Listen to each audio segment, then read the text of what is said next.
दोपहर के 3 बजे हैं। अस्सलामु अलैकुम। ये रेडियो पाकिस्तान है। इशरत साकिब से खबरें सुनिए। वज़ीर आज़म की ज़ेर सदारत हाउसिंग तामीरात और तरक्की के बारे में कौमी राब्ता कमेटी का इजलास इस्लामाबाद में जारी है।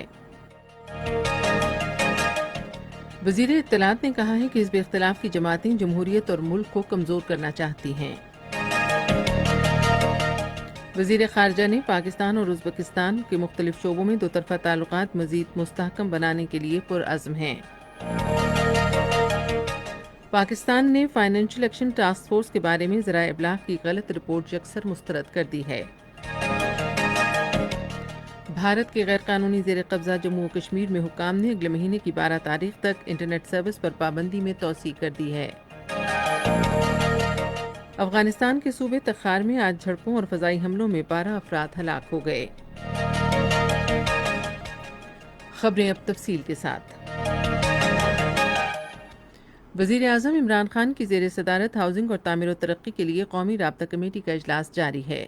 इजलास में तामीराती शोबे से मुताल्लिक़ उमूर पर गौर किया जा रहा है।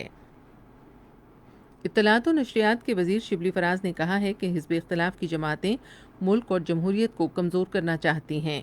आज इस्लामाबाद में मुशीर दाखिला शहजाद अकबर के हमरा न्यूज़ कॉन्फ्रेंस से खिताब में उन्होंने कहा कि हिज़्ब इख्तिलाफ की जमातें इंतशार और गैर यकीनी सूरत हाल पैदा करना चाहती हैं, क्योंकि उन्हें ख़तरा है कि अगर वज़ीर आज़म इमरान खान मुल्क को तरक्की की राह पर डालने के अपने मिशन में कामयाब हो गए तो उनकी सियासत ख़त्म हो जाएगी। वज़ीर इत्तलात ने कहा कि हिज़्ब इख्तिलाफ की जमातें ज़ाती मफादात की बुनियाद पर अपने सियासी ड्रामे के ज़रिए अवाम को मज़ीद गुमराह नहीं कर सकती। शिबली फराज ने कहा कि मुल्की मईशत बहाल हो गई है और तमाम इक़्तिसादी इशारिये मुस्बत हैं। उन्होंने कीमतों में इजाफे का एतराफ़ किया और कहा कि वज़ीर आज़म सूरत हाल पर काबू पाने के लिए सख्त जद्दोजहद कर रहे हैं।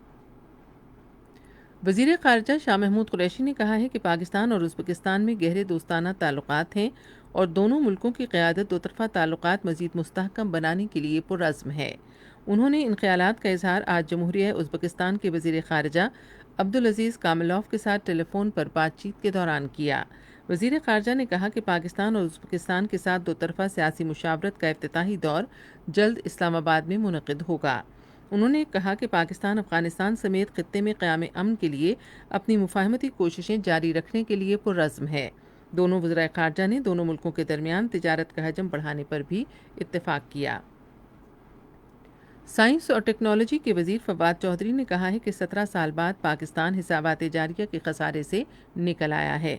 आज एक ट्वीट में उन्होंने कहा कि इसकी वजह यह है कि हमारी दरामदात और तरसीलात ज़र बरामदात के मुकाबले में ज़्यादा रही हैं। वफाकी वज़ीर ने कहा कि हुकूमत ने अपने अखराजात में भी कमी की है। उन्होंने कहा कि अखराजात में कमी और महासिल में इजाफे के ज़रिए ही मुल्क को माशी खुद इन्हिसारी की राह पर गामज़न किया जा सकता है। कौमी तहफ़्फ़ुज़ खुराक के वज़ीर फ़खर इमाम ने कहा है कि गंदम की इमदादी कीमत से मुताल्लिक़ फ़ैसला अगले हफ्ते किया जाएगा। आज इस्लामाबाद में एक इजलास की सदारत करते हुए उन्होंने गंदम की पैदावार बढ़ाने पर जोर दिया। इजलास में चावल की फसल के पैदावारी अहदाफ पर गौर किया गया। ये खबरें आप रेडियो पाकिस्तान से सुन रहे हैं। पाकिस्तान ने फाइनेंशियल एक्शन टास्क फोर्स के बारे में ज़राए इब्लाग़ की रिपोर्ट यकसर मुस्तरद कर दी है। फाइनेंशियल एक्शन टास्क फोर्स के लाहे अमल में पाकिस्तान के जायज़े में सऊदी अरब के किरदार के हवाले से सहाफ़ियों के सवालों के जवाब देते हुए दफ्तर ख़ारजा के तर्जुमान जाहिद हफीज़ चौधरी ने बाज़ ज़राए इब्लाग़ में शाया होने वाली रिपोर्ट को गलत और बेबुनियाद करार देते हुए मुस्तरद कर दिया।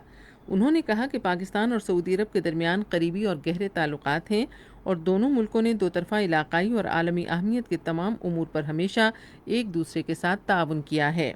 तर्जुमान ने कहा कि पाकिस्तान बिरादर मुल्क सऊदी अरब के साथ अपने ताल्लुकात को इंतहाई अहमियत देता है और ऐसे जहरीले प्रोपेगेंडे को सख्ती से मुस्तरद करता है।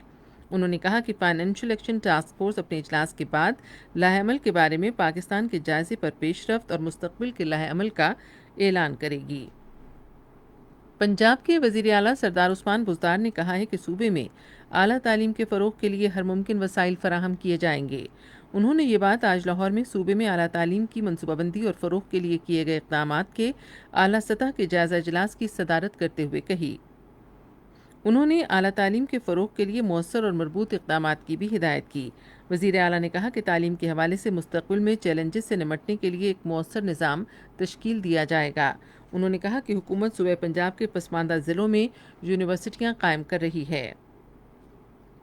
خیبر پختونخوا کے گورنر نے کل دوپہر 2 بجے صوبائی اسمبلی کا اجلاس پشاور میں طلب کیا ہے۔ ملک میں گزشتہ 24 گھنٹے میں 28,534 افراد کے کرونا وائرس کے ٹیسٹ کیے گئے، جن میں 736 افراد میں وائرس کی تشخیص ہوئی ہے۔ تازہ ترین اعداد و شمار کے مطابق گزشتہ 24 گھنٹے کے دوران وائرس سے متاثرہ مزید 10 افراد جاں بحق ہوئے۔ وائرس سے صحتیاب ہونے والے مریضوں کی تعداد 3,09,136 ہو گئی ہے، جبکہ ملک میں اب 9,642 افراد زیر علاج ہیں۔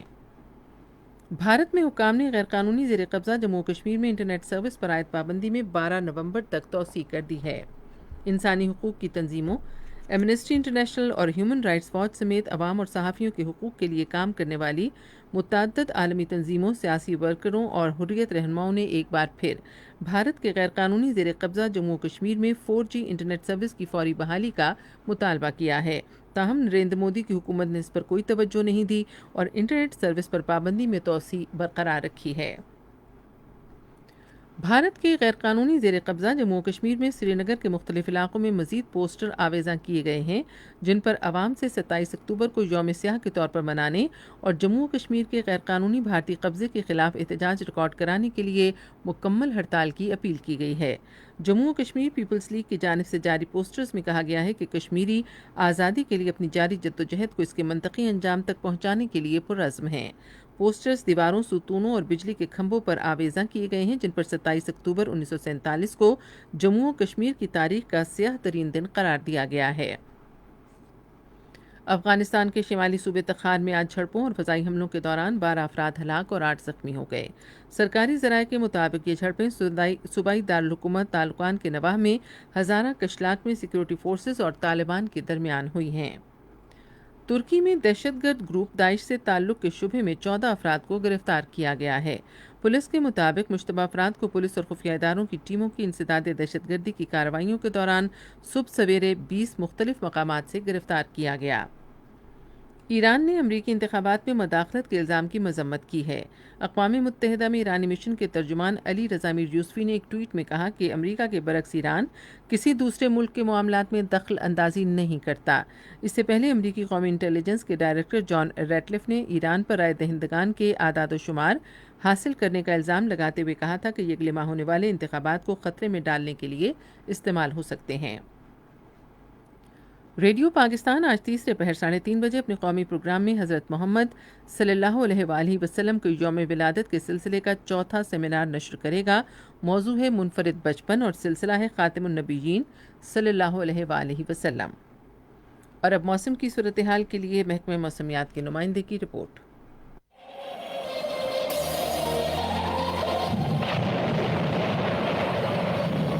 آئندہ 12 گھنٹوں کے دوران ملک کے بیشتر علاقوں میں موسم خشک رہے گا، جبکہ وسطی اور جنوبی علاقوں میں گرم رہے گا۔ کشمیر کے بھی مختلف علاقوں لئی، جموں، سری نگر، اننت ناگ، پھلوامہ میں بھی آئندہ 12 گھنٹوں کے دوران موسم خشک رہے گا۔ آج ریکارڈ کیے گئے کم سے کم درجہ حرارت لئی -3، سری نگر 8، جموں 16 اور گری دوپٹہ میں 12 ڈگری سینٹی گریڈ ریکارڈ کیا گیا۔ اہم خبروں کا خلاصہ آخر میں ایک بار پھر سن لیجیے۔ وزیر اعظم کی زیر صدارت ہاؤسنگ، تعمیرات اور ترقی کے بارے میں قومی رابطہ کمیٹی کا اجلاس اسلام آباد میں جاری ہے۔ وزیر اطلاعات نے کہا ہے کہ حزب اختلاف کی جماعتیں جمہوریت اور ملک کو کمزور کرنا چاہتی ہیں۔ پاکستان نے فائنینشل ایکشن ٹاسک فورس کے بارے میں ذرائع ابلاغ کی غلط رپورٹ یکسر مسترد کر دی ہے۔ افغانستان کے صوبے تخار میں آج جھڑپوں اور فضائی حملوں میں 12 افراد ہلاک ہو گئے۔ خبریں ختم ہوئیں۔ مزید خبروں اور تجزیوں کے لیے ہماری ویب سائٹ ہے radio.gov.pk اور آپ فیس بک کے link radio Pakistan news official پر براہ راست ویڈیو سٹریمنگ بھی ملاحظہ کر سکتے ہیں۔